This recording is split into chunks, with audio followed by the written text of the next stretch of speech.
Duvido você adivinhar o que ganhou um novo capítulo. Sim, novela Flamengo e Claudinho ganha um novo capítulo e, curiosamente, envolve o Palmeiras. Se você ficou curioso, assiste até o final do vídeo que eu vou te contar tudo sobre isso. Mas antes, vamos falar sobre a rodada do Brasileirão que teremos hoje. Hoje o Flamengo tem a possibilidade de vencer o Vitória, né? O jogo que acontece às 8 horas da noite lá no Barradão. O Flamengo precisa ganhar do Vitória e caso o Palmeiras tropece, o Flamengo consegue ultrapassar o Palmeiras. Não tem como ultrapassar o Botafogo, até porque o Flamengo está com 34 pontos, é o terceiro colocado, o Palmeiras está com 36 e é o segundo colocado, e o Botafogo está com 39 e é o primeiro colocado. Então o Flamengo não consegue somar 5 pontos num único jogo, então não tem como passar o Botafogo.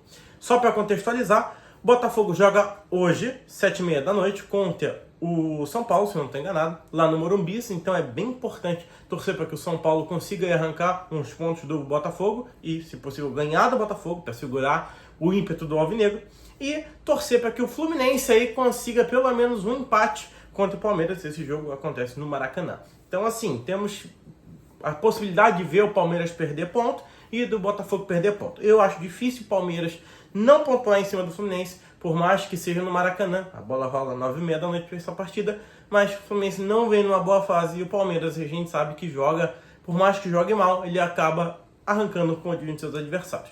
Se fosse um Fluminense numa fase um pouco melhor, até daria para acreditar, mas eu não conto com o auxílio de nenhum rival para ajudar o Flamengo a ser campeão. Então temos que fazer a nossa parte, temos que vencer o jogo de hoje. O Flamengo hoje deve contar aí com algumas alterações, certo? O Flamengo que não deve contar com o Davi Luiz na zaga, deve contar com o Léo Pereira. Na lateral direita devemos ter o Varela, já visto que o Wesley se lesionou, e teremos na lateral esquerda aí o Ayrton Lucas não vai jogar, então a gente vai ter o Matias Vinha.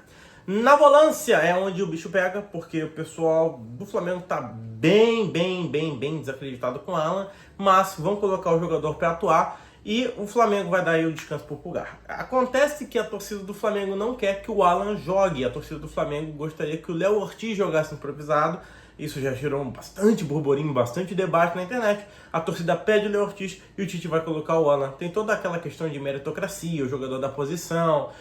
Não faz sentido colocar um zagueiro improvisado, sendo que você tem um volante. Na minha opinião, eu colocaria o Léo Ortiz. Acho que o Alan não rende no Flamengo. Acho que o Alan não vive um bom momento, se lesiona com muita facilidade. E desde que ele chegou, custando 40 e muitos milhões de reais, ele fez 2 partidas ok, e depois ele não fez partidas boas. Então, assim, não acho que o Alan, honestamente, minha opinião, não acho que o Alan seja jogador para o Flamengo. Eu acho isso, tá? Eu Jorge, minha convicção. Mas pode ser que você discorde de mim, então deixa nos comentários com quem você entraria de volante hoje. Se colocaria o Léo Ortiz ou se colocaria o Alan. Bom, o Flamengo aí deve estar enfrentando alguns probleminhas durante o decorrer da partida, por ter alguns jogadores fora, mas a grande força do Flamengo já retornou, que foram os uruguaios. Falando sobre contratações, falando sobre renovações contratuais.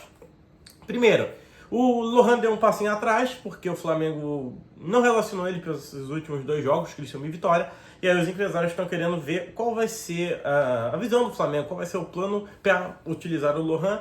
Eu acho o seguinte: garoto muito jovem, ele, Igor Jesus, Matheus Gonçalves, Vitor Hugo. Então, assim, não dá pra querer que esses jogadores joguem sempre. Tem gente que é muito capacitada, tem gente que é muito competente no que faz. Então, é complicado pro Lohan querer jogar e deixar o Arrascaeta no banco. É complicado pro Igor Jesus querer jogar e deixar o Pulgar ou que seja o De La Cruz no banco. Vitor Hugo, a mesma coisa, teria que colocar um desses jogadores no banco. Então, assim, eu vejo que as novas joias do Flamengo, os jovens, eles têm que se contentar com as chances que vão ser dadas. E elas vão ser dadas. O Flamengo tem muito calendário. O Flamengo joga Carioca, Copa do Brasil, Libertadores, Brasileirão, Mundial às vezes. Então tem muito jogo. Às vezes joga Supercopa.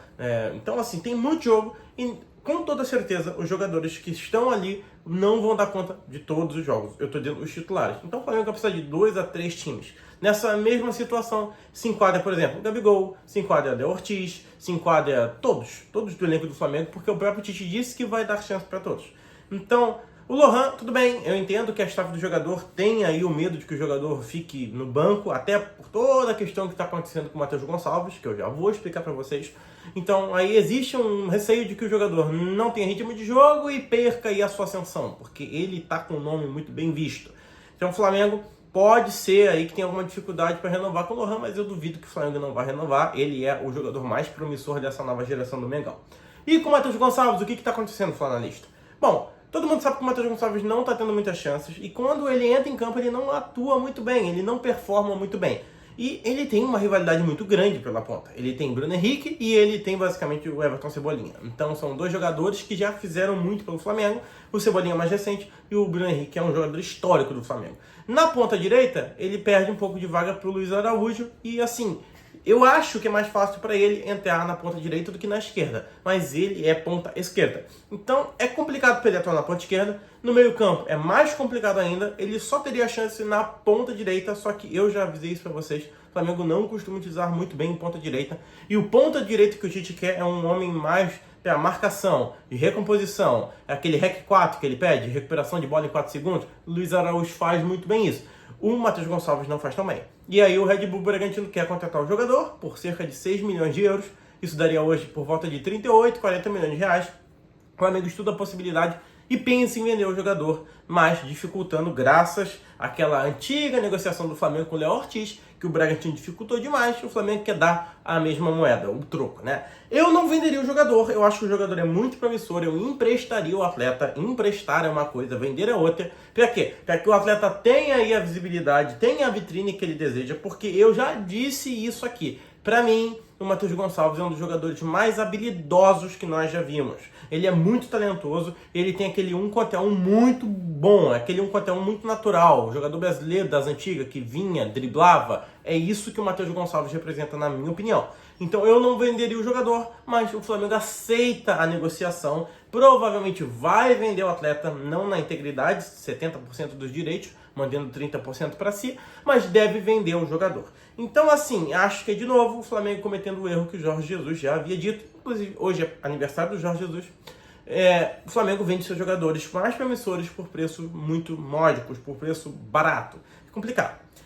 O Flamengo hoje vai ter um jogo bem complicado, precisa ganhar a partida, precisa muito mesmo da vitória. E só para terminar o vídeo, vou falar sobre o Claudinho. Eu sei que todo mundo tá de saco cheio de falar sobre isso, todo mundo não aguenta mais ouvir sobre isso, mas quando sai notícia a gente precisa informar vocês, esse é o nosso papel, esse é o nosso trabalho aqui no canal. Então, o Flamengo vai ter uma chance maior de contratar o Claudinho quando o Zenit contratar um reserva, ou melhor, um substituto para o jogador. E o time da Rússia já ofereceu aí ao Palmeiras, sim, ao Palmeiras, 120 milhões ou 128 milhões de reais pelo Rafael Veiga. Obviamente que o Palmeiras negou isso, porque ele não quer vender o Rafael Veiga, né? É um principal jogador do Palmeiras. O Rafael Veiga está para o Palmeiras, assim como o Arrascaeta está pelo Flamengo.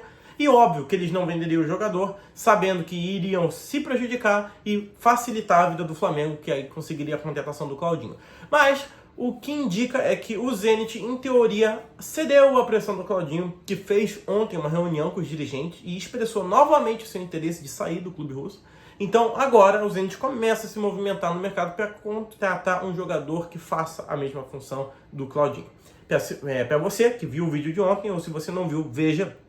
Eu comentei que é muito difícil a contratação de um jogador nessa posição, porque esses caras, quando são habilidosos, eles são dos melhores clubes do mundo e são muito bem remunerados, o passe é muito caro, então não é tão fácil assim você substituir um atleta desse patamar. O Claudinho vai sair porque ele quer, então é bem diferente a situação. E caso o Zenit consiga a contratação, deve sim liberar o Claudinho e aí essa novela deve ter um desfecho feliz. Bom, vamos torcer pro Flamengo, vamos torcer pro Flamengo vencer o Vitória, precisamos muito dessa vitória, até porque nós estamos com um jogo a menos, então precisa ganhar para não deixar Botafogo e Palmeiras afastarem. E só lembrando, se o Flamengo vence o Vitória, o Flamengo fica a 2 pontos do líder Botafogo e o Mengão tem um jogo a menos, que é contra o Internacional, que, falando no Inter, ontem foi eliminado pelo Rosário Central, empate de 1-1, eliminou o Inter da Sul-Americana. Então, assim, tá bem complicada a situação do Inter. Seria interessante o Flamengo já pagar esse jogo agora, pegando o Inter numa situação bem ruim.